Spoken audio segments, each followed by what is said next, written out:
Hello everyone, welcome to session number 1 of permutations and combinations. Question number 1 है आपके सामने, solve करना start करो, फिर डिस्कस कर रहे हैं। Let's start. The number of natural numbers less than 1 million that can be formed by using the digits 0, 2 and 3। Less than 1 million, 1 million का मतलब कितना? 10 to the power 6। 10 to the power 6 का मतलब इसमें 7 डिजिट्स होंगे, ये बात ठीक है। तो हमें 0, 2 और 3 डिजिट्स का यूज करके 7 डिजिट्स से छोटे वाले 10 टू द पावर 6 से छोटे वाले सारे नंबर्स बनाने हैं। कितने बनेंगे? ठीक, तो सारी पॉसिबिलिटीज देखनी पड़ेंगी। सबसे पहले 1 डिजिट नंबर काउंट कर लो, कितने बनेंगे? 1 डिजिट नंबर 0 तो नहीं बनेगा, 2 बनेगा और 3 बनेगा, तो 2 तो यहां से बन जाएंगे। नेक्स्ट 2 डिजिट नंबर्स देखना कितने बनेंगे, वो सारे के सारे 10 की पावर 6 से छोटे होंगे। तो 2 डिजिट नंबर में पहले वाले डिजिट को फिल करने के लिए कितनी चॉइसेस हैं? 2 चॉइसेस हैं, या तो 2 या फिर 3। इसके लिए 2 चॉइसेस, इसके लिए 3 चॉइसेस, तो कितना हो गया? 2 इंटू 3 हो गया, 6 हो गया, राइट।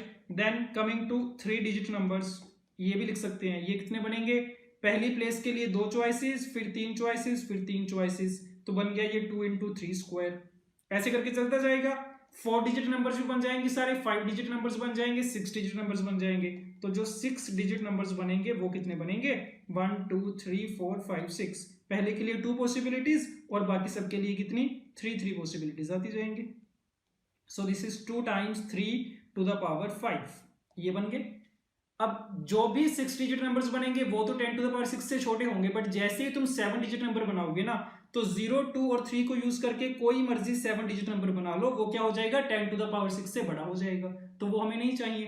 तो बस ये जितने भी हमने नंबर्स लिखे हैं इन सबको ऐड कर दो, ये हमारा आंसर हो जाएगा, right. So simply 2 plus 2 into 3 plus 2 into 3 square plus up to 2 into 3 to the power 5। तो चाहो तो मैनुअली ऐड कर लो, छोटे छोटे नंबर्स हैं, नहीं तो जीपी का फॉर्मूला लगा सकते हैं, ठीक है। तो इसको करना अपने आप, इसका जो रिजल्ट बन जाएगा this is 728, option A. Okay, the number of ways in which 9 boys and 5 girls can be arranged in 2 vans each having numbered seat 3 in the front and 5 at the back such that at least 4 girls always sit together। ठीक है, तो क्या कुछ हो गया ना, इसमें 2 तो वैन्स दे रखी हैं, ठीक है। तो मान लो ये पहली वाली वैन हो गई, ये दूसरी वाली हो गई। 3 सीट्स फ्रंट में है, 5 बैक पे। 1 2 3 1 2 3 4 5 1 2 3 1 2 3 4 5 सारी सीट्स नंबर्ड हैं, ठीक है। तो ये वैन नंबर 1 है, ये वैन नंबर 2। ओके, अब सिचुएशन क्या है? टोटल 9 बॉयज हैं, 5 गर्ल्स हैं। 9 boys and 5 girls. Condition is इनको बिठाना है इन सीट्स पे, और कंडीशन है at least 4 girls always sit together. तो टोटल 5 गर्ल्स हैं, उसमें से कम 4 गर्ल्स को हमेशा एक साथ बैठना है, ठीक है। तो एटलीस्ट वाला केस आ गया। तो क्या करना पड़ेगा? सबसे पहले तो 2 केसेस बनाने पड़ेंगे। पहला केस तो जब एग्जैक्टली 4 ही लड़कियां एक साथ बैठेंगी, और दूसरा केस जब 5 की 5 लड़कियां एक साथ बैठेंगी। तो पहले तो केस बना लो। Case number 1 is when exactly 4 girls sit together, ये केस बन जाएगा हमारा, राइट। तो इसको देखते हैं कैसे करेंगे, देखते जाना है। सबसे पहले अगर 4 गर्ल्स को एक साथ बिठाना है तो उनको बैक वाली सीट पे बिठाना पड़ेगा। तो या तो वैन नंबर 1 की बैक सीट्स पे बिठाएंगे या फिर वैन नंबर 2 की। पहला काम क्या करो, दोनों वैन्स में से एक वैन सिलेक्ट कर लो, किस वैन पे बिठाओगे। तो उसको सिलेक्ट करने के तरीके 2C1। तो वैन हमने सिलेक्ट कर ली, मान लो V1 वाली वैन हमने सिलेक्ट की। अब इस पे बिठाना है, इसके पीछे कितनी सीट्स हैं? 5 सीट्स हैं। 4 लड़कियों को एक साथ बिठाना है, तो या तो ये स्टार्टिंग वाली जो 4 सीट्स हैं इन पे बिठा दोगे, या फिर क्या करेंगे, जो नेक्स्ट वाली 4 सीट्स हैं इन पे बिठा देंगे। ये 2 पॉसिबिलिटीज हैं, ठीक है। तो इसका मतलब ये कि जिन 4 सीट्स पे तुम उन लड़कियों को बिठाओगे, उन 4 सीट्स को सिलेक्ट करने के हमारे कितने तरीके? हमारे पास 2 तरीके, या तो पहली 4 या फिर आखिर की 4। तो 2 तरीकों से हमने सीट्स की भी सिलेक्शन कर ली। अब एक बार चारों सीट सिलेक्ट हो गई, उन 4 सीट्स पे उन चारों लड़कियों को बिठाने के तरीके, ठीक है। अब पहले ये भी देखना पड़ेगा कि कौन सी 4 लड़कियों को बिठाया जाए एक साथ, तो उनको सिलेक्ट किया जाएगा।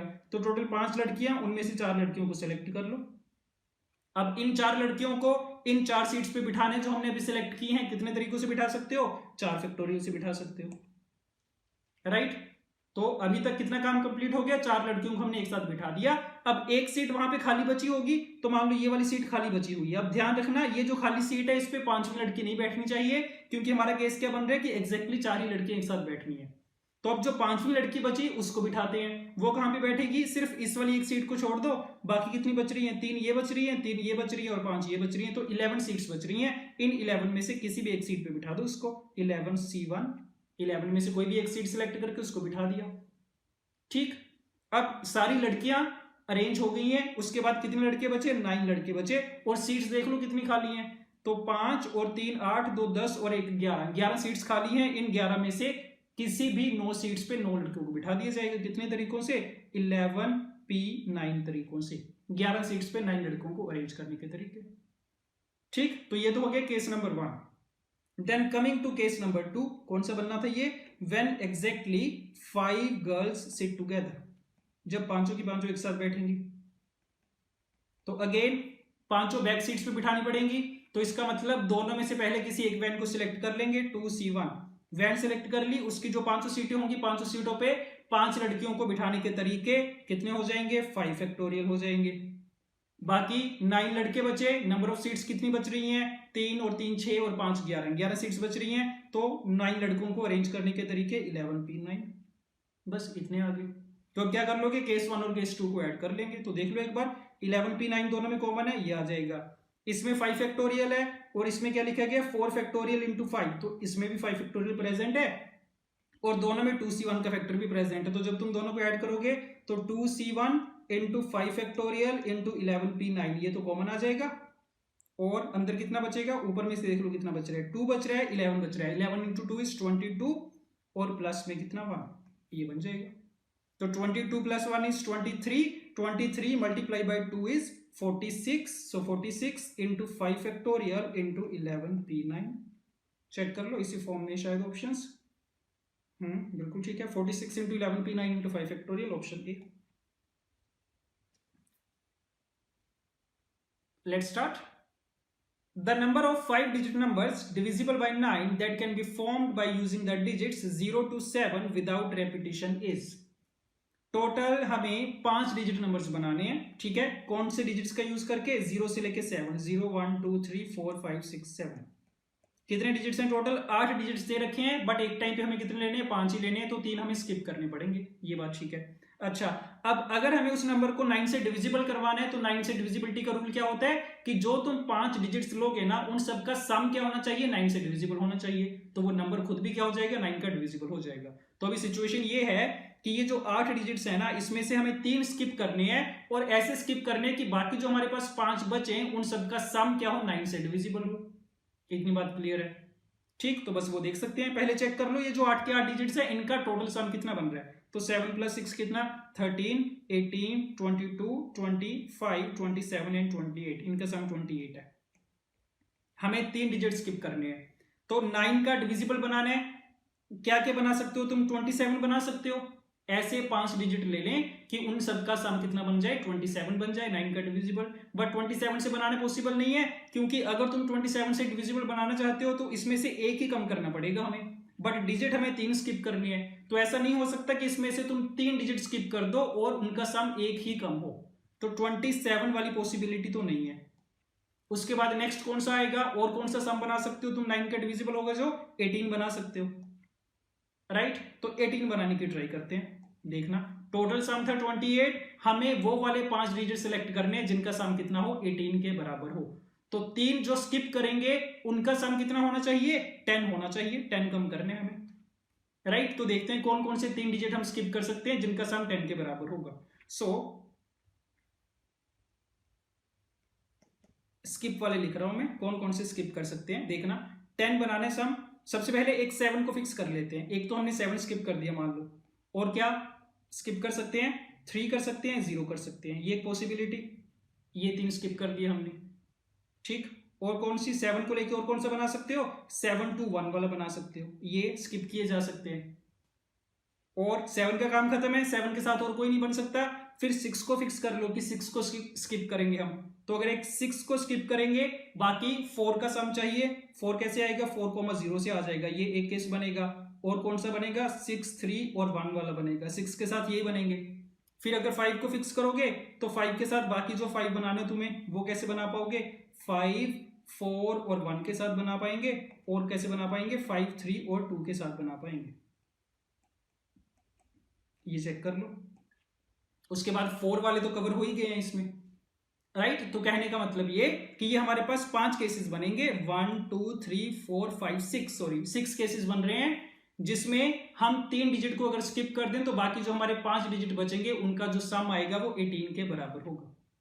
तो इसमें से देख लेते हैं यहां से हमें टोटल कितने नंबर्स मिलेंगे, 5 डिजिट नंबर्स बनेंगे। तो देखते जाओ। सबसे पहले जीरो वाले केसेस की अलग काउंटिंग कर लो, जिसमें हम जीरो स्किप कर रहे हैं। तो 730 640 ये 2 हैं, ठीक है। तो इसमें क्या हो गया, तुमने 730 स्किप कर दिया, तो इसका मतलब ये कि बाकी जो तुम्हारे पास 5 डिजिट्स बचे उनमें जीरो नहीं है। तो इसका मतलब उनकी हेल्प से कितने नंबर्स बना सकते हो, पहले के पास 5 चॉइसेस हैं, फिर 4 हैं, फिर 3 है, फिर 2 है, फिर 1 है, 5 फैक्टोरियल बना सकते हैं। ये बात ठीक है। तो 730 के लिए भी 5 फैक्टोरियल बनेंगे, 640 जिसमें स्किप करोगे उसमें भी 5 फैक्टोरियल बनेंगे। तो टोटल कितने बन गए, 2 टाइम्स 5 फैक्टोरियल बन गए। तो 120 इंटू 2 इज 240, तो ये आ गए। ये बात ठीक है। अब अगर तुम ये वाला केस उठा लो ना, 7 to 1 वाला, इसमें हमने 7 स्किप किया, 2 स्किप किया, 1 स्किप किया, तो बाकी के जो हमारे पास 5 डिजिट्स बचे उसमें जीरो भी प्रेजेंट है।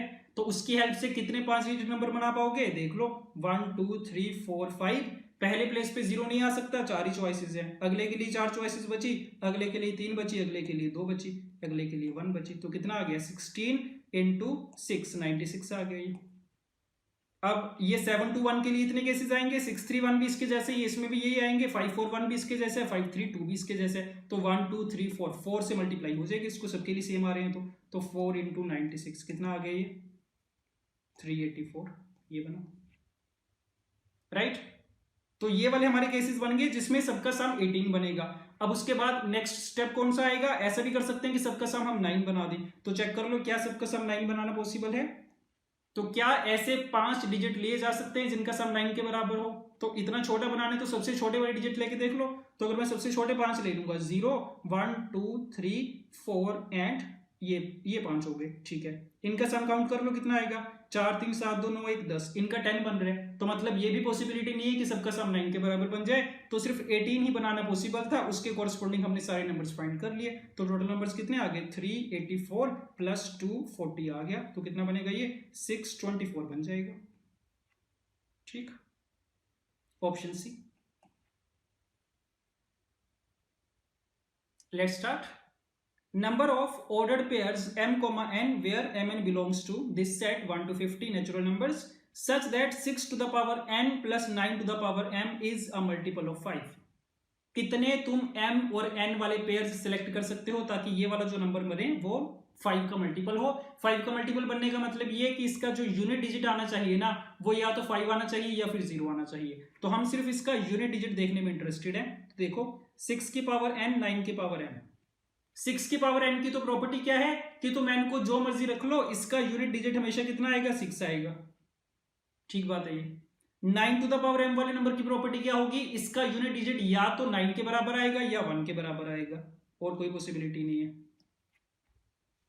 कब कब 9 आएगा, 9 तब आएगा जब m की वैल्यू क्या रखेंगे, ओड रखेंगे, और जब इवन रखेंगे तो 1 आएगा, ये ठीक है। अच्छा, अब हमें क्या बनाना है, हमें इनका सम 5 का मल्टीपल बनाना है। तो एक ही पॉसिबिलिटी है कि पहले वाले में से तुम 6 लो और दूसरे वाले में से 9 लो, तभी इन दोनों को जब ऐड करोगे तो उसका यूनिट डिजिट 5 बनेगा और वो नंबर 5 से डिविजिबल हो पाएगा, ठीक है। तो ये पता चल गया कि 6 की पावर n से हमें 6 का यूनिट डिजिट चाहिए और 9 की पावर m से 9 का यूनिट डिजिट चाहिए। बस अब तो काम आसान है। 6 अगर चाहिए तो 6 कहां से मिलेगा, n को जो मर्जी रख लो 6 मिल जाएगा। तो n सिलेक्ट करने के हमारे पास कितने ऑप्शंस हैं, 50 ऑप्शंस है, जो मर्जी कर लो। तो n के लिए 50 कर लिए हमने, 50 तरीकों से n को सिलेक्ट किया जा सकता है। अब बात आती है m पे। 9 की पावर m से हमें 9 चाहिए, तो m कैसा नंबर सिलेक्ट करना पड़ेगा, तुम्हें ओड सिलेक्ट करना पड़ेगा। उन सारे केसेस में 9 मिलेगा तुम्हें यूनिट डिजिट। तो चेक कर लो m अगर ओड है तो कितने पॉसिबिलिटीज हैं, टोटल 50 है, इसमें से ओड नंबर्स कितने होंगे, 25 होंगे। तो 25 तरीके हैं m को सिलेक्ट करने के। तो टोटल नंबर ऑफ वेज इतने आ जाएंगे, और जितने टोटल नंबर ऑफ वेज होंगे उतने ही तो नंबर ऑफ पेयर्स बनेंगे m, n वाले। तो बस इतना आंसर आ गया। 25 इंटू 5 कितना होता है, 125। तो 1250, 1250, option B. Let's start. If n is equal to 10,800, then the number of divisors of n which are of the form 4m plus 2। Number of divisor से कंसेप्ट से रिलेटेड क्वेश्चन आ गया, देखना है इसको। 10,800। जब भी नंबर ऑफ डिवाइजर फाइंड करने की बात आती है पहला काम क्या करते हैं, नंबर की प्राइम फैक्टराइजेशन। तो करो इसको, 10,800 का मतलब 108 इंटू 100। 100 का मतलब क्या होता है 25 इंटू 4। 25 कितना 5 स्क्वायर, 4 कितना 2 स्क्वायर। अब 108, 108 4 पे जाएगा, 4 इंटू 27, 4 को लिखेंगे 2 स्क्वायर, 27 कितना 3 cube into 5 square into 2 square. तो ये प्राइम फैक्टराइजेशन तो हो गई, 2 की पावर 4, 3 की पावर 3 इंटू 5 स्क्वायर। ये बात ठीक है। अब इसके हमें बनाने हैं नंबर ऑफ डिवाइजर्स, बताने हैं which are of the form 4m+2। 4m+2 का मतलब क्या, कौन से नंबर्स होंगे ये, एक तो पता चल रहा है इवन नंबर्स होंगे, इवन नंबर्स होने चाहिए। और 4m+2 का मतलब इसको अगर तुम 4 से डिवाइड करोगे तो रिमाइंडर कितना बचेगा 2 बचेगा। तो मतलब इवन एंड साथ में क्या कंडीशन है कि नॉट डिविजिबल बाय 2। तो ऐसे not divisible by 4, sorry not divisible by 4। तो ऐसे डिवाइजर्स बताने हैं जो कि इवन तो हो बट 4 से डिविजिबल ना हो, तो बता सकते हैं आराम से। तो ऐसे जितने भी नंबर्स हैं जो इवन तो हैं बट 4 से डिविजिबल नहीं है, इसका मतलब ये है कि उसमें 2 की पावर 1 वाला फैक्टर प्रेजेंट होगा। ना 2 की पावर 1 से कम हो सकता है, ना 2 की पावर 1 से ज्यादा हो सकता है। तो ये हमारा फिक्स हो गया कि उसमें 2 की पावर 1 प्रेजेंट होना चाहिए। ठीक, तो देख लो। सो नंबर ऑफ डिवाइजर्स कितने बनेंगे, यहां से देखते हैं प्राइम फैक्टराइजेशन से। 2 की पावर तो 1 फिक्स हो गया, एक ही चॉइस है इसके लिए तुम्हारे पास। 3 की पावर के लिए कितनी चॉइसेस हैं, कोई कंडीशन नहीं है इस पे, तो 4 चॉइसेस हैं। 3 की पावर 0 ले सकते हैं, 1 ले सकते हैं, 2 ले सकते हैं, 3 ले सकते हैं, तो इसके लिए 4 चॉइसेस आ गई। 5 के लिए कोई कंडीशन नहीं है, 3 चॉइसेस, या तो 0 ले लो, 1 ले लो, 2 ले लो, तो 3 चॉइसेस। तो ये बन गया सिंपली, कितना बन गया 12 आ गया ये। तो इतने नंबर ऑफ डिवाइसेस होंगे 4m+2 टाइप के। Option C. Okay, let's start. There are 30 volumes of a magazine on a bookshelf. The number of ways in which they can be arranged so that 2 particular volumes are kept side by side and another 2 volumes are not side by side. Total 30 volumes हैं, या फिर ये बोल लो कि simply 30 books हैं। उसमें से 2 particular books ऐसी हैं जो साइड बाय साइड रखनी है, मतलब एक साथ रखनी है, और 2 पर्टिकुलर ऐसी हैं जो एक साथ नहीं रखनी, हमेशा सेपरेट रखनी है। ठीक है। और जब भी ऐसी कंडीशन होती है कि कुछ ऑब्जेक्ट्स को एक साथ रखना है तो टाइम मेथड लगता है, और जब भी ऐसी कंडीशन होती है कि कुछ ऑब्जेक्ट्स को हमेशा सेपरेट रखना है तो उसके लिए हमेशा क्या लगता है, गैप मेथड लगता है। तो वही काम करेंगे। तो ये जो 2 पर्टिकुलर वॉल्यूम्स हैं जिनको एक साथ रखना है, मान लो वो वाली कौन सी बुक्स हैं, A1 और A2 हैं। ये 2 वॉल्यूम्स हैं, इनको एक साथ रखा जाएगा। तो एक टाई कर दिया इनको आपस में, एक एंटिटी मान लेंगे इनको। ठीक है। और बाकी जो जिनको साइड बाय साइड नहीं रखना, सेपरेट रखना है, वो मान लेते हैं B1 और B2 है। इस पे लगेगा गैप मेथड B1 और B2 पे। तो करते क्या है, देखना इसको। जिन पे तो लगता है गैप मेथड उनको तो क्या करते हैं, सबसे पहले ग्रुप से बाहर निकाल देते हैं, पहले बाकियों को अरेंज किया जाता है। तो टोटल 30 वॉल्यूम्स हैं, उसमें से B1 B2 को तो पहले बाहर कर दिया हमने। कितने बचे, 28 बचे, इतनी बुक्स बची। और उसमें से हमने क्या कर रखा है, A1 A2 को आपस में टाई कर रखा है, तो इसको हम एक ही मान के चल रहे हैं। तो 28 पहले थी, पर उसमें से A1 A2 को तुमने एक ही यूनिट मान लिया, तो नेट हमारे पास कितने यूनिट्स बचे, 27 बचे। तो पहला काम क्या करेंगे, उन 27 को आपस में अरेंज करवाएंगे एक लाइन में या फिर उस शेल्फ पे। तो कितने तरीकों से करवा सकते हो, 27 फैक्टोरियल से। ये बात ठीक है। A1 A2 जिनको तुमने टाई किया था आपस में, उनको भी इंटरनली कितने तरीकों से अरेंज कर सकते हैं, 2 फैक्टोरियल से। ये काम तो हो गया। तो अभी तक हमने क्या कर दिया, ये B1 B2 को छोड़ के सारी बुक्स को हमने अरेंज कर दिया। अब क्योंकि 27 यूनिट्स थे तो उनकी हेल्प से कितने गैप्स क्रिएट हुए होंगे, 28 गैप्स क्रिएट हुए होंगे। उन 28 गैप्स में से क्या करेंगे, 2 गैप सेलेक्ट करेंगे और उसमें B1 B2 को अरेंज कर देंगे। तो कर लो, 28 में से 2 गैप सेलेक्ट कर लिए, 28C2। B1 B2 को अरेंज करने के तरीके कितने, 2 फैक्टोरियल। तो बस काम खत्म है। इसको कैलकुलेट कर लेना कितना बन रहा है, 27 का factorial into 2 into 28 into 27 upon 2 into 2। तो ये 2 कैंसिल आउट। ऑप्शन किसके फॉर्म में है, 27 फैक्टोरियल या 28 फैक्टोरियल के फॉर्म में। तो 28 इंटू 27 फैक्टोरियल मिलकर कितना बना देंगे, 28 का फैक्टोरियल बना देंगे। 27 इंटू 2 कितना, 54।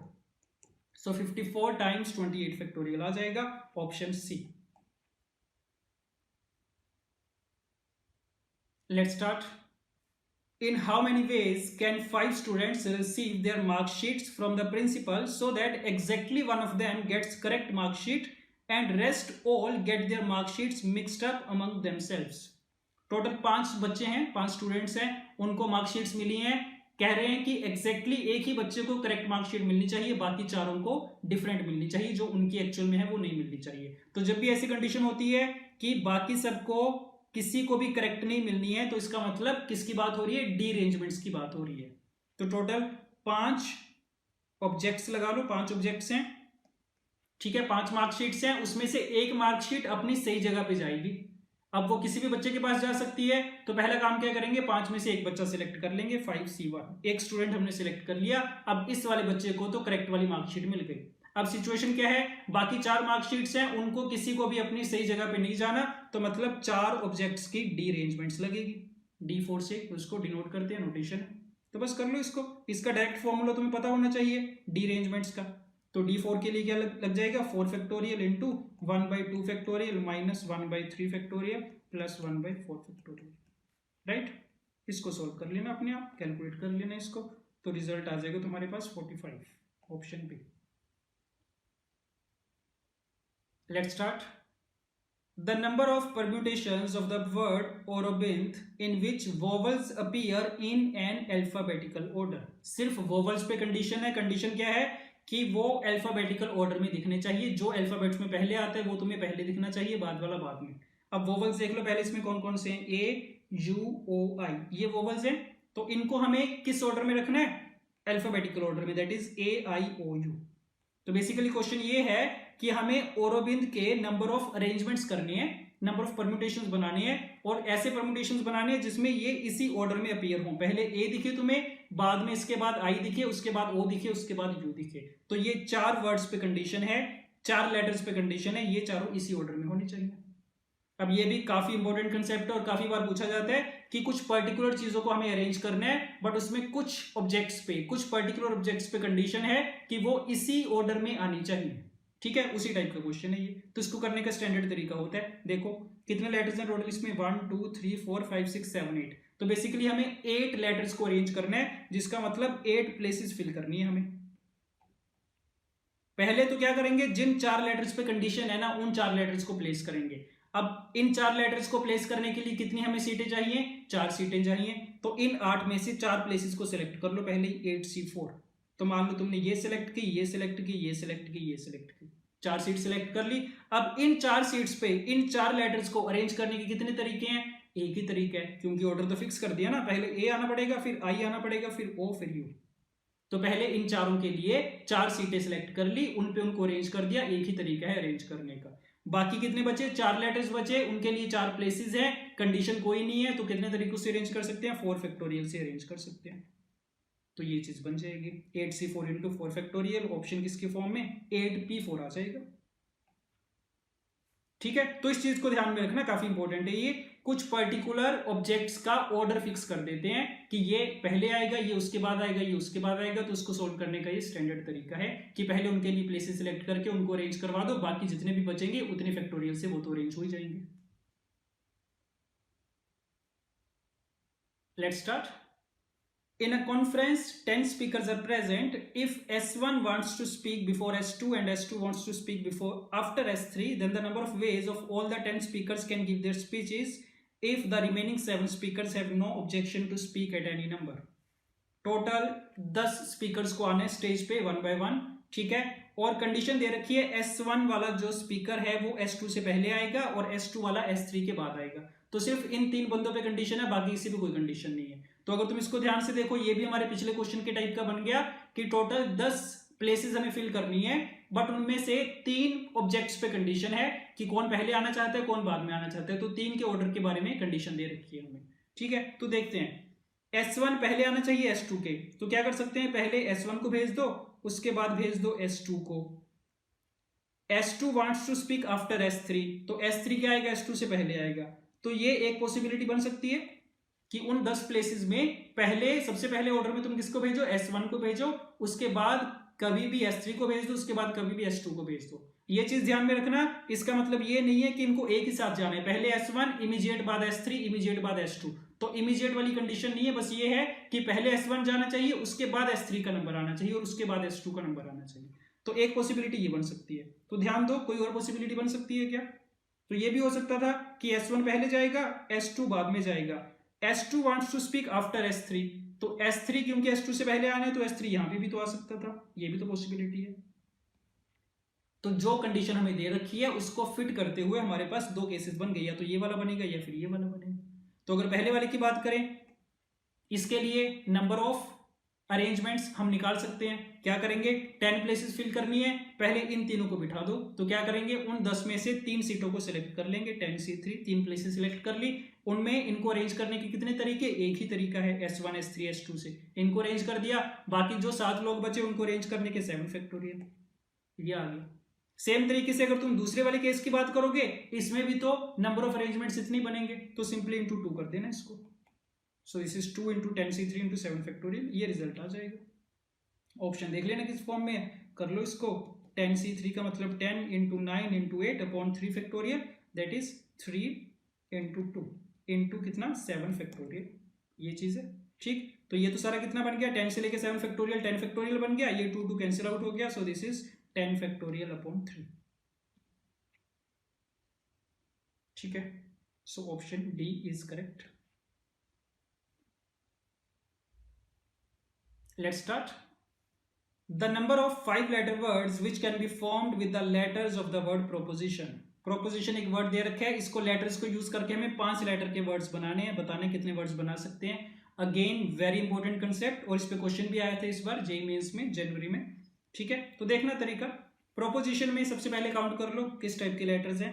2 तो P प्रेजेंट है इसमें, उसके बाद I भी हैं 2, और 3 बार O प्रेजेंट है, और क्या कुछ है R S T and N, इतने लेटर्स हैं। तो 2 2 4 3 7 और 4 11, टोटल 11 लेटर्स हैं हमारे पास। ठीक है, बट हमें एक टाइम पे 5 ही लेके उनके वर्ड्स बनाने हैं। अब तुम्हें पता है ऐसे क्वेश्चन को करने का तरीका, कि जो 5 लेटर लेके तुम वर्ड बना रहे हो तो केसेस बनते जाएंगे कि वो 5 लेटर कैसे हो सकते हैं, या तो पांचों के पांचों डिफरेंट होंगे, या उसमें से कोई 2 अलाइक हो सकते हैं, या कोई 2 अलाइक एक टाइप के, कोई 3 अलाइक दूसरे टाइप के। तो ऐसे केसेस बन जाएंगे, जितने भी केसेस बना सकते हैं बनाने पड़ेंगे मैन्युअली हमें सारे। ठीक, तो देखते जाओ। केस नंबर 1 कौन सा, व्हेन ऑल 5 आर डिफरेंट। तो अगर पांचों डिफरेंट लेके वर्ड्स बनाने तो कितने वर्ड्स बनेंगे, याद रखा करो हमेशा 2 स्टेप्स में किया जाता है इसको। पहले स्टेप में सिलेक्शन की जाएगी लेटर्स की, उन 5 लेटर को सिलेक्ट करेंगे अपने पास, उसके बाद दूसरे स्टेप में उनको अरेंज किया जाएगा। तो पहले सिलेक्शन कर रहे हैं, पांचों डिफरेंट चाहिए, चेक करो हमारे पास डिफरेंट कितने वैरायटी के लेटर्स प्रेजेंट है। तो R 1 S T N 4 तो ये हो गए, O अगेन डिफरेंट वैरायटी 5 हो गए, I 6 P 7, तो टोटल 7 वेराइटीज है हमारे पास, 7 डिफरेंट टाइप के लेटर्स हैं। उन 7 में से कितने सिलेक्ट करने हैं, 5 करने हैं। 7C5 तरीकों से सिलेक्ट कर लिए। तो अब हमारे पास 5 डिफरेंट लेटर्स आ चुके हैं, इनको हमें अरेंज करवाना है। कितने तरीकों से करवा सकते हो, 5 फैक्टोरियल से। तो दोनों काम हो गए, हमने इसको अरेंज भी कर, पहले सिलेक्ट भी कर लिया, उसके बाद अरेंज भी करवा दिया। तो इस वाले केस से तो इतने लेटर्स भी, इतने वर्ड्स बन जाएंगे तुम्हारे पास 5 लेटर के। ठीक, तो case number 1 is done. Coming to case number 2, और कौन सा case, 3 are different and 2 are alike. अब ऐसी सिचुएशन में पहले अलाइक वाला सिलेक्ट किया करो। 2 अलाइक, या तो वो 2 अलाइक कौन से होंगे, या तो PP इस वाले ग्रुप से आएंगे एक ग्रुप, या II वाले ग्रुप से आएंगे दूसरा ग्रुप, या OOO वाले ग्रुप से आएंगे तीसरा ग्रुप। तो 3 ग्रुप्स हमारे पास ऐसे हैं जिसमें से तुम 2 अलाइक वाले लेटर्स को सिलेक्ट कर सकते हो। तो क्या करो, इन 3 में से ना कोई एक ग्रुप उठा लो पूरा, 3C1। तो मान लो तुमने PP वाला ग्रुप सेलेक्ट किया, तो इसका मतलब हमने 2 PP चूज कर लिए। अगर तुमने II वाला ग्रुप सेलेक्ट किया तो मतलब II चूज किए। अगर तुमने OOO वाला ग्रुप सेलेक्ट किया तो मतलब इसमें से हम 2 O सेलेक्ट कर रहे हैं। तो हमारे पास 3 ग्रुप्स थे जहां से 2 अलाइक वाले आ सकते थे। इन 3 ग्रुप में से हमने एक ग्रुप सेलेक्ट कर लिया। एक ग्रुप सेलेक्ट करने का मतलब हमारे पास 2 अलाइक वाले लेटर सेलेक्ट हो चुके हैं। अब उसके बाद नेक्स्ट काम क्या करना है, 3 डिफरेंट वाले सेलेक्ट करने हैं। तो चेक करो 3 डिफरेंट वाले हमारे पास कितनी वैरायटीज बची। तो मान लो पहली बार हमने PP सिलेक्ट किया था, अब डिफरेंट कितने बचे, I वाला एक डिफरेंट का ऑप्शन है, O का ऑप्शन है, और ये 4 तो है ही हैं। तो 6 डिफरेंट वाले ऑप्शंस हमारे पास अभी भी अवेलेबल हैं। उन 6 में से क्या करेंगे, 3 डिफरेंट सेलेक्ट कर लेंगे। तो सिलेक्शन कंप्लीट होगी, 3 डिफरेंट भी कर लिए, 2 अलाइक भी कर लिए। अब इनको अरेंज करवाओ। अरेंज कितने तरीकों से करवा सकते हैं, 5 फैक्टोरियल अपॉन 2 फैक्टोरियल, क्योंकि 2 अलाइक है। तो इतने नंबर ऑफ वर्ड्स यहां से आ जाएंगे। केस नंबर 2, बस ऐसे चलते जाओ। केस नंबर 3 कौन सा, 1 डिफरेंट कर लो और 2 alike of 1 kind, and two alike of second kind या अनदर काइंड, ये केस बनेगा। अब दो अलाइक वाले हमें दो चाहिए, दो अलाइक वाले कितने ग्रुप से हमारे पास तीन है, तो इन तीन में से कोई भी दो ग्रुप सेलेक्ट कर लो 3C2। तो मान लो तुमने P वाला किया और I वाला किया, तो इनका रोल तो खत्म है, दो P हमने सिलेक्ट कर लिए, दो I हमने सिलेक्ट कर लिए। अब डिफरेंट वाले कितने ऑप्शंस बचे, एक O वाला बचा, बाकी चार तो है ही है, तो पांच बचे। इन पांच में से कितने सिलेक्ट करने हैं, एक ही डिफरेंट वाला सिलेक्ट करना है, 5C1 से हो जाएगा। ठीक, तो सिलेक्शन कंप्लीट हो गई है। अब इनको अरेंज करवाओ, अरेंज करवाने के तरीके कितने, 5 factorial upon 2 factorial into 2 factorial, ये बन गया केस नंबर 3 हो गया। और चेक करो केस नंबर 4, तो 2 अलाइक वाले तो कंप्लीट हो गए। अब आ जाओ 3 अलाइक पे, तो कौन सा बन सकता है कि 3 तो हो जाए अलाइक और 2 हो जाए डिफरेंट। अब ये जो 3 अलाइक आएंगे ये कहां से आएंगे, ये सिर्फ एक ही ग्रुप से आ सकते हैं, ओ वाले से। तो इस एक में से एक सिलेक्ट कर लो, उसका तो एक ही तरीका। तो ये 3 सिलेक्ट हो गए, बाकी डिफरेंट कितनी वैरायटीज बची, PIRSTN 6 बची। इन 6 में से कितने सिलेक्ट करने बाकी हैं, 2, तो 6C2। सिलेक्शन कंप्लीट है, अरेंज करवाना है, अरेंज करवा दो, 5 factorial upon 3 factorial. Case number 4 is complete. Case number 5, 3 alike से और कौन सा बन सकता है, 3 अलाइक और 2 अलाइक वाला भी तो बन सकता है। 3 अलाइक वाले को तो एक ही ऑप्शन है, ओ लेने पड़ेंगे। 2 अलाइक वाला कहां से आएगा, या 2 P से आएगा या 2 I से आएगा, तो उन दो ग्रुप में से कोई एक ग्रुप सेलेक्ट कर लो, 2C1। डिफरेंट वैरायटीज कौन सी बची, एक तो अगर तुमने दोनों P सिलेक्ट किए तो I वाला बच गया होगा, एक I बचा, बाकी जो 4 डिफरेंट थे वो बचे, तो 4 और 1 5 डिफरेंट हमारे पास ऑप्शंस हैं। उन 5 में से कितने सिलेक्ट करने हैं, सॉरी इसमें तो कोई डिफरेंट सिलेक्ट करना नहीं है हमें, सॉरी 3 अलाइक के लिए हमने बोला था एक ही ऑप्शन है, 2 अलाइक के लिए कितने ऑप्शंस है, 2C1, इतने ऑप्शंस हैं बस। तो सिलेक्शन कंप्लीट हो गई है, इनको अरेंज करवाओगे तो कितने तरीके हैं, 5 factorial upon 3 factorial into 2 factorial, ये रिजल्ट आ गया।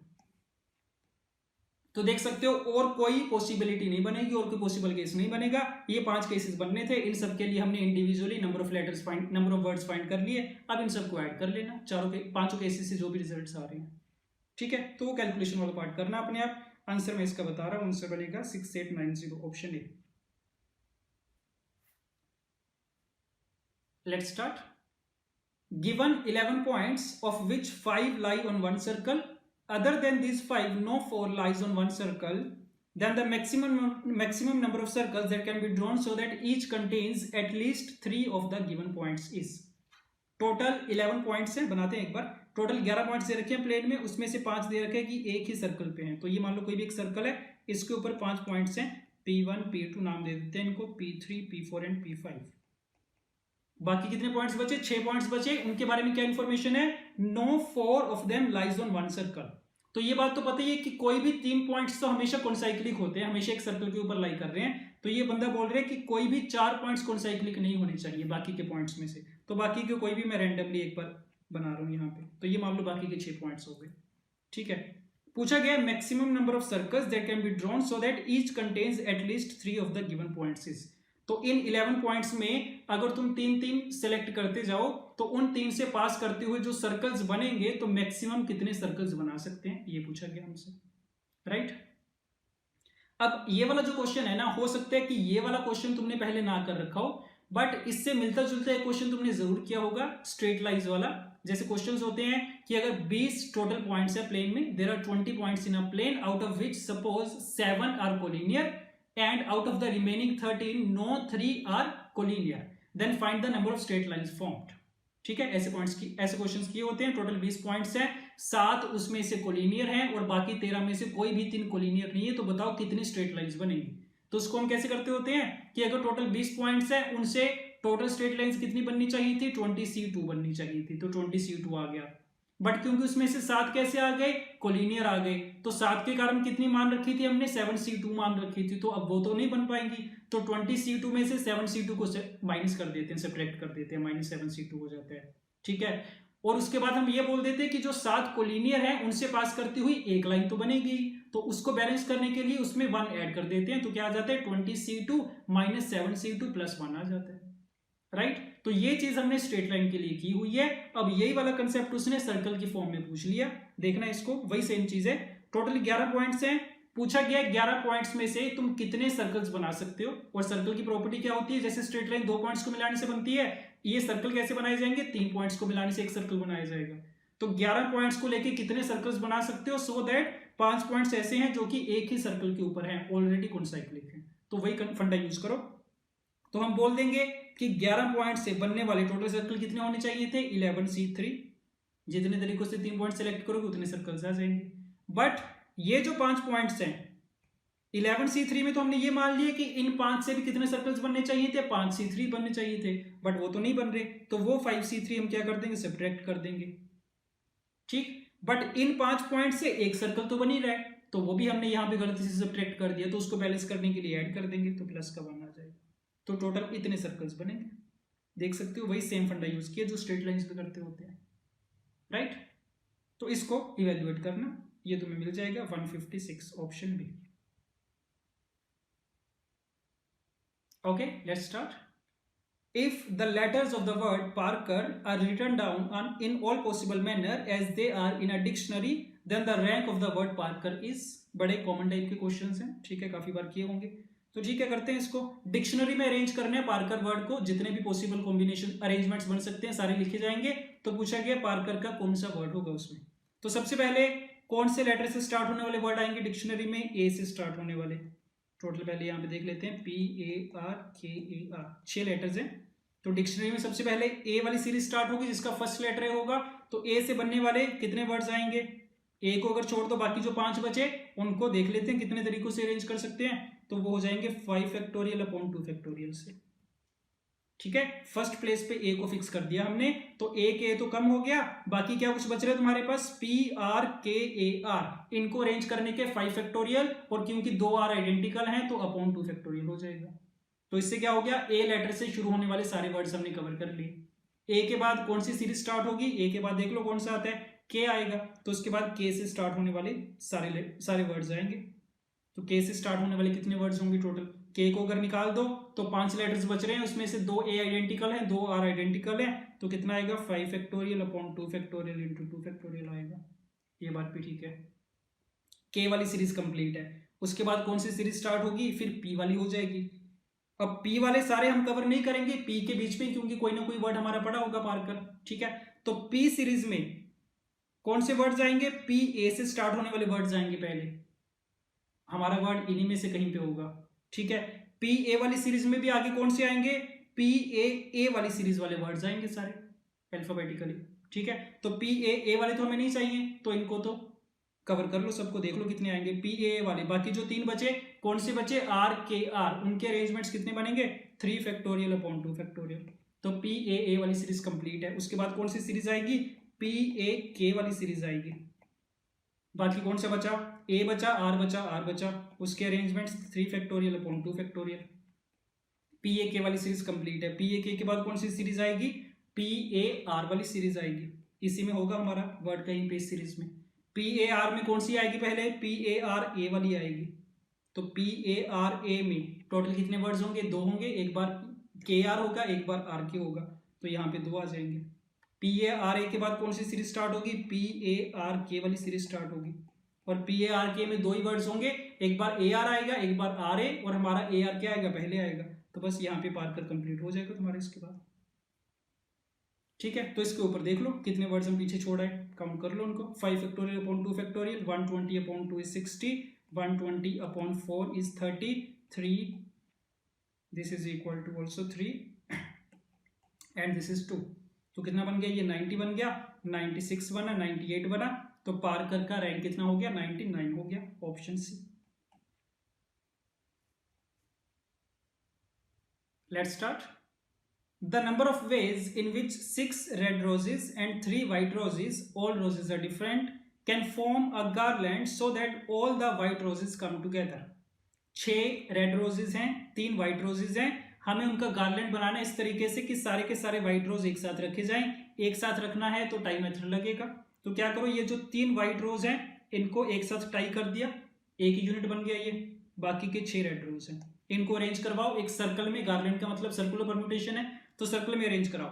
6 ऑब्जेक्ट्स ये वाले हो गए रेड वाले, एक ऑब्जेक्ट ये हो गया 3 व्हाइट वाला, जो इसको एक यूनिट माने हमने। तो टोटल 7 ऑब्जेक्ट्स हैं हमारे पास। 7 ऑब्जेक्ट्स को एक सर्कल में अरेंज करने के तरीके 7 - 1 का फैक्टोरियल, दैट इज 6 फैक्टोरियल।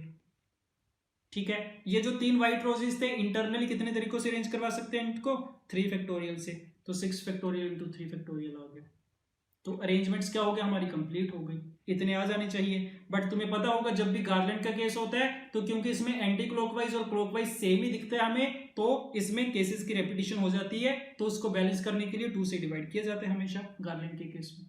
तो टोटल इतने नंबर ऑफ वेज आ जाएंगे, ये आंसर आ जाएगा तुम्हारा। इसको कैलकुलेट करोगे तो ऑप्शन बता रहा हूँ, ऑप्शन सी मैच कर जाएगा 2160। Let's start. In how many ways can the letters of the word success be arranged so that no 2 C's and no 2 S are together? कोई भी 2 C एक साथ नहीं होने चाहिए, कोई भी 2 S एक साथ नहीं होने चाहिए।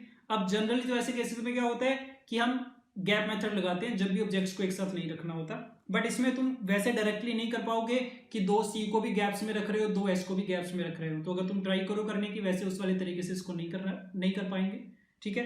तो इसको थोड़ा नए तरीके से इसको सोचना पड़ेगा, देखना ध्यान से। सो दैट कोई भी 2 C एक साथ नहीं होने चाहिए, कोई भी 2 S एक साथ नहीं होने चाहिए। तो हम एक टाइम पे ना एक पे कंडीशन लगा पाएंगे, या तो C पे लगा पाओगे या S पे। तो हम क्या कर रहे हैं, S पे कंडीशन लगा रहे हैं। तो हम वो सारे वर्ड्स बना रहे हैं जिसमें no 2 S are together। तो इसका मतलब ये कि जो 3 S है ना, इनको हमें सेपरेट रखना पड़ेगा। तो इन 3 S पे हम क्या करेंगे, गैप मेथड लगाएंगे। तो गैप मेथड कैसे लगाओगे, 3 S को बाहर निकाल दो ग्रुप से, बाकी कौन कौन बचा, U C C E, इनको अरेंज करवा लो। इनको अरेंज करवाने के तरीके कितने, 4 फैक्टोरियल अपॉन 2 फैक्टोरियल।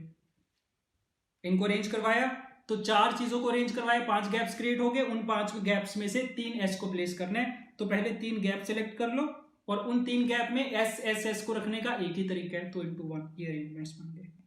तो टोटल इतने वर्ड्स बनेंगे जिसमें सारे S क्या होंगे, अलग अलग होंगे, कोई भी 2 S एक साथ नहीं होंगे। देख लो कितना बन रहा है ये, 24 अपॉन 2 करेंगे तो 12 आएगा, ये कितना 10 120 आ गया, ठीक है, ये आ गया। बट अभी हमने C पे कंडीशन नहीं लगा। ये होगा क्या ना, ये जो 120 वर्ड्स आए हैं इसमें S को तो हमने अलग अलग कर दिया, बट इसमें वो वाले वर्ड्स भी होंगे जिसमें 2 C एक साथ आ रहे हैं, और वो वाले भी होंगे जिसमें 2 C एक साथ नहीं आ रहे। और हमें क्या चाहिए, 2 C एक साथ नहीं वाले चाहिए। तो हम क्या करेंगे, इन 120 में से वो वाले सब्ट्रैक्ट कर देंगे जिसमें 2 C एक साथ आ रहे हैं, ठीक है। तो अब ऐसे वर्ड्स बनाए जाएंगे जिसमें 2 C तो एक साथ आ रहे हैं बट S तो सारे अलग ही हैं अगेन। तो अब क्या करेंगे, जो पहले हमने UCCE को सिलेक्ट किया था ना, UCE को अरेंज किया था, अब क्या करेंगे, इसमें इनको अरेंज तो करेंगे बट CC को एक साथ रखेंगे, क्योंकि हम वो वाले केसेस सब्ट्रैक्ट कर रहे हैं जिसमें 2 C एक साथ आ रहे हैं। उनको अगर सब्ट्रैक्ट कर देंगे इन 120 में से तो वही वाले बचेंगे जिसमें S भी एक साथ नहीं है और C भी एक साथ नहीं है। तो करो इसको। अब क्या करना है, CC को एक साथ रखना है, इस पर टाइम मेथड लगाया जाएगा, ठीक है। तो टोटल कितनी एंटिटीज हैं, 3 एंटिटीज हैं। इनको अरेंज करने के तरीके 3 फैक्टोरियल, CC को इंटरनली एक ही तरीके से अरेंज कर सकते हैं। तो इन 3 को अरेंज किया, कितने गैप्स क्रिएट हो गए, 4 गैप्स क्रिएट हो गए। उन 4 में से 3 गैप को सिलेक्ट कर लिया, उन 3 गैप्स में S S S को रखने का एक ही तरीका, ये बन गया। तो इतने वर्ड्स बन जाएंगे जिसमें S भी सेपरेटेड है और दोनों C एक साथ हैं। तो 6 × 4 कितना, 24 बन गया। तो ये रिक्वायर्ड आंसर आ जाएगा 120 minus 24 which is equal to कितना, 96, right. So option C. Let's start. The total number of selections out of 4 apples, 5 bananas and 6 oranges such that at least 1 apple should be selected, assuming the fruits of the same kind to be identical। ठीक है, 4 apples हैं मतलब 4 objects हैं of same kind, 5 bananas of same kind, 6 oranges of same kind, right. अब इसमें से हमें total number of selections पूछी है सिंपली, ठीक है। Condition is at least 1 Apple should be selected, ठीक है। तो जब सिलेक्शन करेंगे ना, तीनों के लिए इंडिपेंडेंटली देखा जाएगा। सबसे पहले 4 एप्पल्स के पास जाके देखते हैं, इनमें से हमें अगर टोटल सिलेक्शंस करनी है, कितनी चॉइसेस हैं हमारे पास। कंसेप्ट क्या है कि अगर n आइडेंटिकल चीजें हैं उसमें से टोटल नंबर ऑफ सिलेक्शंस कितनी होती है, हमेशा n+1 होती है। क्योंकि अगर तुम एक चीज सेलेक्ट करना चाहते हो एक ही तरीका है उसका, 4 चीजें सेलेक्ट करना चाहते हो एक ही तरीका है, 10 चीजें सेलेक्ट करना चाहते हो एक ही तरीका है, तो सबके लिए एक ही तरीका आता जाएगा। तो टोटल n+1 सिलेक्शंस बनती होती है। अब यहाँ पे देखो, अगर 4 एप्पल्स में से सिलेक्शन करनी है, या तो 0 एप्पल सेलेक्ट करोगे, या 1 एप्पल, 2 एप्पल, 3 एप्पल, 4 एप्पल, तो टोटल 5 चॉइसेस होनी चाहिए। बट कंडीशन लगा दी उसने कि एटलीस्ट 1 एप्पल तो सिलेक्ट करना ही है। तो मतलब एप्पल्स में से सिलेक्ट करने के हमारे पास कितनी चॉइसेस है, 4 ही चॉइसेस है, या तो 1 करोगे या 2 करोगे या 3 करोगे या 4 करोगे, और जितने मर्जी कर लो। Number of ways of selecting तो हमेशा एक ही आएगा क्योंकि आइडेंटिकल है, तो इसके लिए हमने बोल दिया 4 चॉइसेस आ गई। 5 बनाना में से सिलेक्शन करनी है, इस पे तो कोई कंडीशन नहीं है। टोटल सिलेक्शन कितनी आएगी, इसमें 6 आएंगी, 0 1 2 3 4 5 जो मर्जी कर लो, इसके लिए 6 है। 6 ऑरेंजेस पे कोई कंडीशन नहीं है, टोटल सिलेक्शन कितनी आएंगी, 7 आएंगे, तो इंटू 7, तो ये रिजल्ट आ जाएगा 4 इंटू 6 इंटू 7 कितना, 24 into 7 168, option B. Let's start.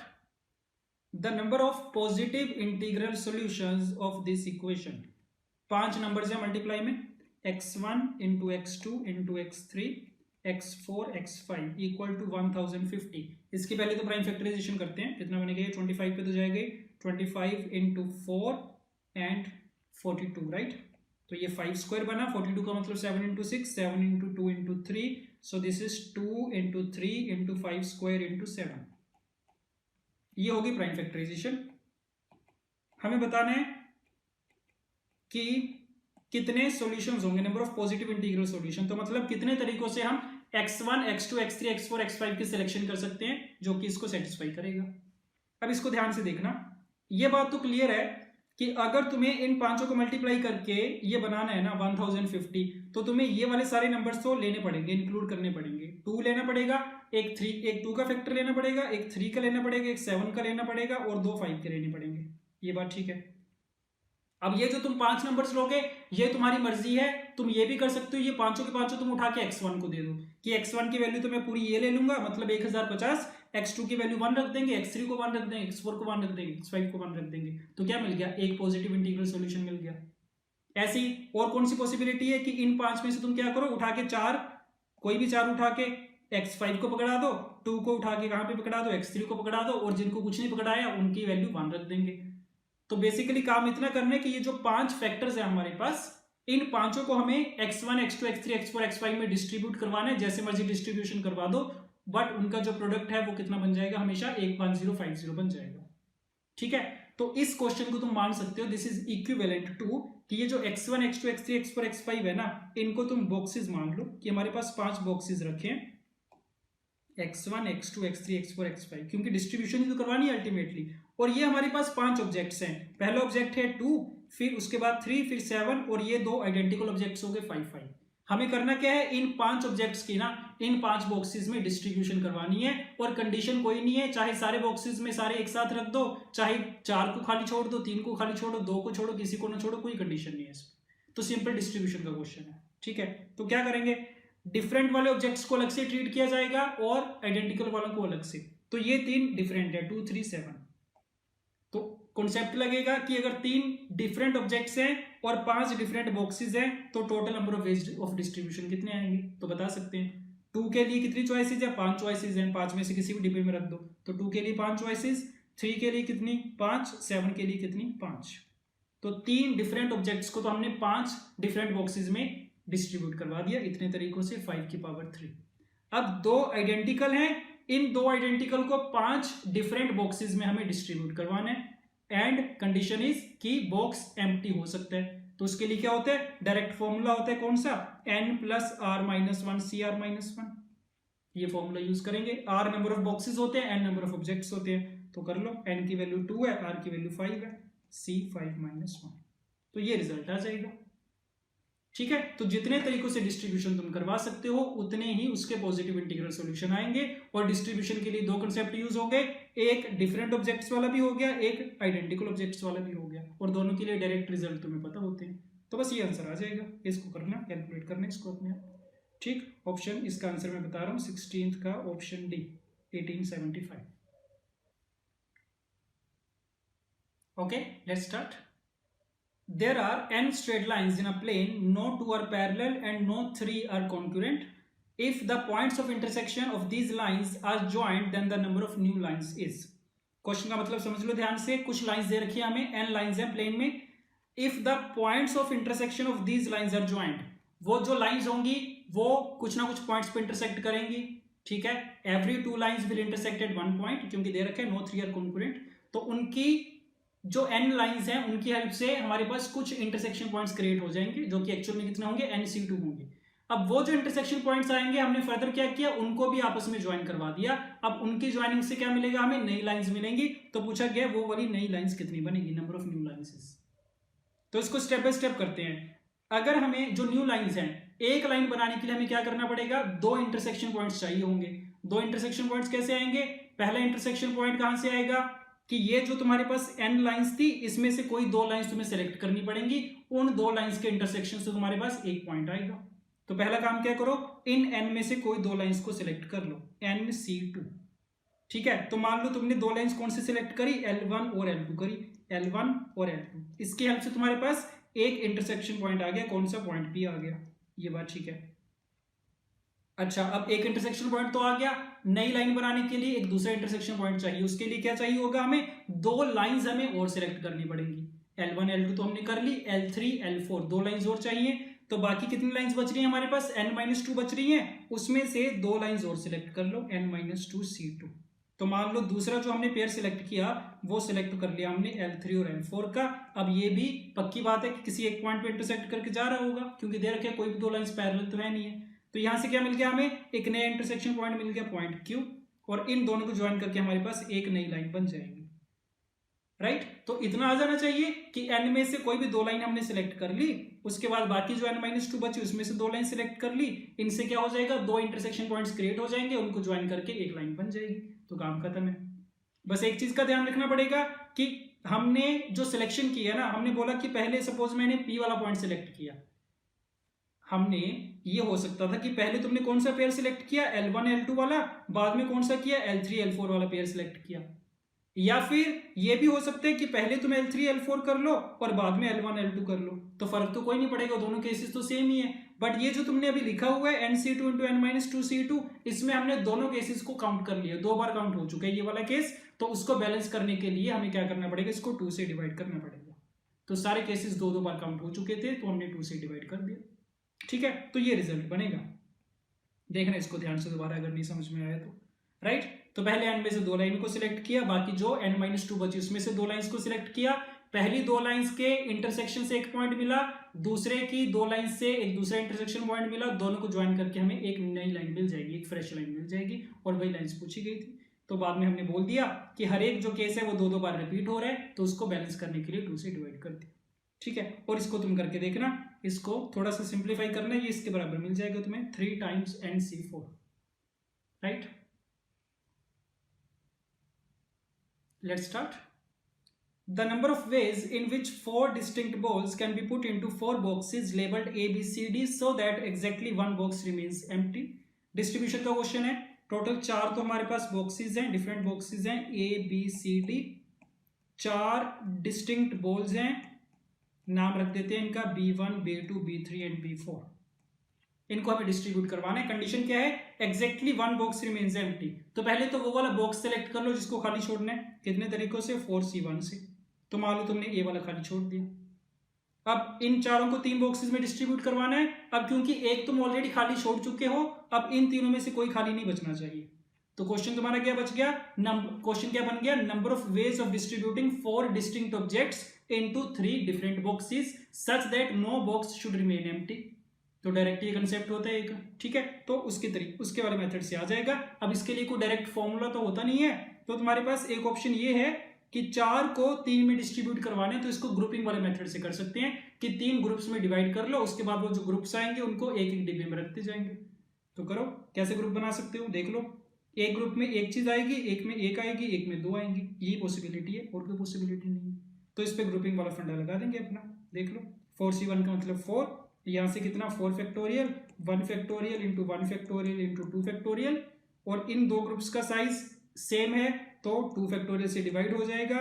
और एक बार अगर तुमने 3 ग्रुप्स बना लिए, उनको आगे तुम्हें अरेंज भी करना पड़ेगा इन 3 बॉक्सेस में, तो उसके लिए 3 फैक्टोरियल से मल्टीप्लाई।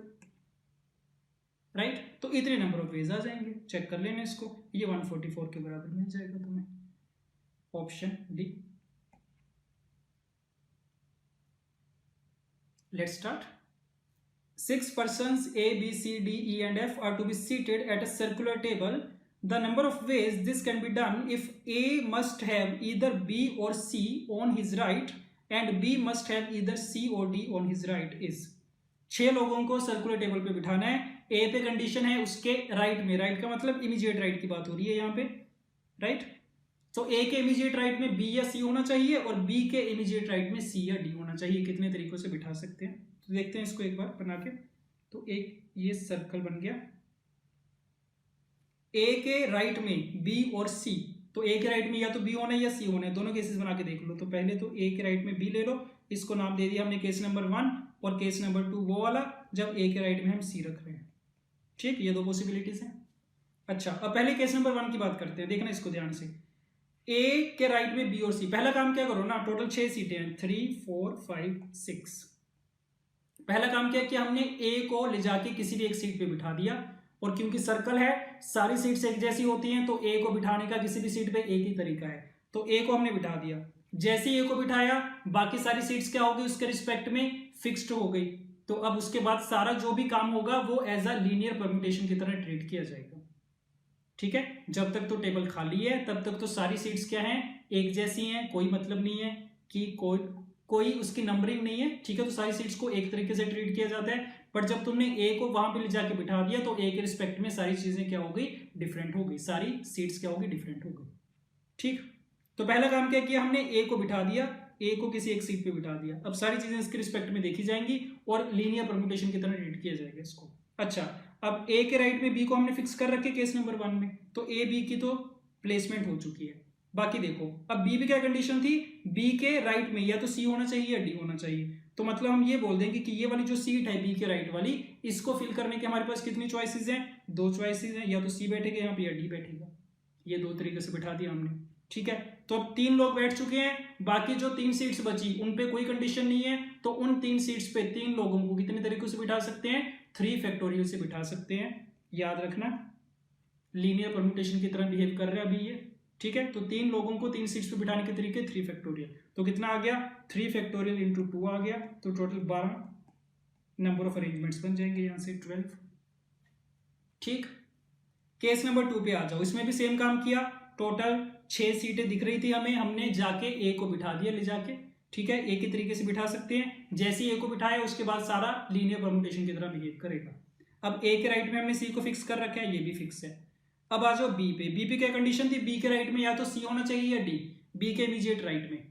ये चीज तो क्लियर होगी कि हम ये मान के चल रहे हैं कि सारे सेंटर की तरफ देख रहे हैं, तो इसीलिए ए का राइट जो है वो सी दिख रहा है अभी हमें। ठीक है, अच्छा, अब बी के राइट में हमें या तो सी को बिठाना है या डी को बिठाना है। अब सी तो बैठ नहीं सकता क्योंकि सी तो किसके राइट में बैठा है, ए के राइट में बैठा है, तो मतलब बी के राइट में डी दिखना चाहिए तुम्हें। तो बी और डी एक साथ बैठेंगे और डी क्या होगा, बी के राइट में होगा। तो कौन कौन सी पॉसिबिलिटीज है, तो बी और डी को बिठाने के लिए ना 2 कंसेक्यूटिव सीट्स को सिलेक्ट कर लो। तो कैसे करोगे, या तो वो यहाँ पे बैठेंगे, ठीक, या फिर यहाँ पे बैठेंगे, या फिर यहाँ पे बैठेंगे। तो 3 तरीके हैं उनको बिठाने के, तो सिलेक्ट करो 3 में से कोई भी एक सिलेक्ट कर लो, कोई भी एक पेयर सिलेक्ट कर लो सीट्स का। तो मान लो तुमने ये वाला सिलेक्ट किया, तो हमने क्या किया, यहाँ पे पहले बी को बिठा दिया, इसके राइट में डी को बिठा दिया, तो बी और डी की प्लेसमेंट हो गई। अब क्या बचा, बाकी 2 सीटें बच चुकी हैं और 2 ही बंदे बचे हैं और उन पे कंडीशन तो कोई नहीं है। कितने तरीकों से बिठा सकते हो उनको, इनटू 2 फैक्टोरियल से बिठा सकते हैं, तो काम खत्म है। ये भी इतने अरेंजमेंट्स यहाँ से आ गए। तो केस नंबर 1 के अरेंजमेंट्स 12 आए थे, ये कितने आए, 6 आए हैं, 12 + 6 कितना हो गया, 18 हो गया, option D, right. Okay, last question. The number of ways in which 7 green bottles and 8 blue bottles can be arranged in a row if exactly one pair of green bottles is side by side. Side by side का मतलब together is, assuming all bottles to be alike except for the color. Total 7 green balls and 8 blue balls. इनको arrange करना है, condition is exactly one pair of green bottles is together. तो 2 green bottles तुम्हें एक साथ रखनी है, exactly का मतलब बाकी की सारी तुम्हें सेपरेटेड रखनी पड़ेगी। ठीक है, तो देखना जो तो एक पेयर एक साथ रखना है, पहले तो क्या करो, वो वाला एक पेयर सेलेक्ट कर लो। अब 7 ग्रीन है, इसमें से 2 ग्रीन बोटल्स को सेलेक्ट करने का एक ही तरीका होगा क्योंकि आइडेंटिकल है। तो हमने क्या किया, इसमें से 2 ग्रीन बोटल सेलेक्ट कर ली जिनको हम एक साथ रखेंगे, और बाकी जो 5 ग्रीन बॉल्स बची वो तो बच जाएंगी, कोई दिक्कत नहीं है उसमें। तो ये चीज बन गई हमारे पास। ठीक है, ओके। अब ये जो दो ग्रीन बॉल्स को हम एक साथ रखना है, इस पे तो हम टाई मेथड लगा देंगे, इसको तो हम टाई कर देंगे आपस में। और उसके बाद सिचुएशन क्या है कि ये जो दो ग्रीन बॉल्स हैं और बाकी जो पांच पांच ग्रीन बॉल्स हैं, ये आपस में क्या होनी चाहिए, सेपरेटेड होनी चाहिए। तो इन पे हम क्या लगा देंगे, गैप मेथड लगा देंगे। ठीक, तो पहले वाली दो ग्रीन पे टाई मेथड है। अब ये वाला जो एक पेयर बन गया और इसके साथ जो बाकी की पांच ग्रीन बॉल्स हैं उनको आपस में क्या करेंगे, गैप मेथड से अरेंज करेंगे। तो कर सकते हैं आराम से। पहला काम क्या करो, 8 ब्लू बॉल्स को अरेंज कर दो एक लाइन में। कितने तरीकों से कर सकते हो, एक ही तरीका है तुम्हारे पास, क्योंकि सारी की सारी क्या है, आइडेंटिकल है। तो एक तरीके से तुमने अरेंज कर दिया। इसको मैं बना रहा हूं ऐसे, तो 1 2 3 4 5 6 7 एंड 8। ठीक, तो ब्लू ब्लू ब्लू ब्लू, ये एक तरीके से हमने अरेंज कर दिया।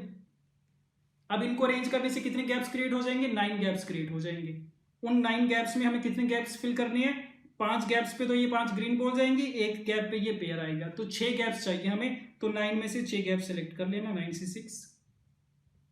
ठीक, अब इन 6 गैप्स पे देखना पड़ेगा इनको अरेंज करने के कितने तरीके हैं। तो ध्यान देना इस चीज पे, जब तुम इनको अरेंज करने बैठोगे ना, तो मान लो कि यहां पे तुमने ग्रीन रख दी, यहां पे ग्रीन रख दी, यहां पे ग्रीन रख दी, यहां पे ग्रीन रख दी, यहां पे ग्रीन रख दी, और ये जो पेयर दिखेगा तुम्हें ग्रीन का, वो मान लो तुमने यहां पे रख दिया। ऐसे अरेंज कर सकते हैं।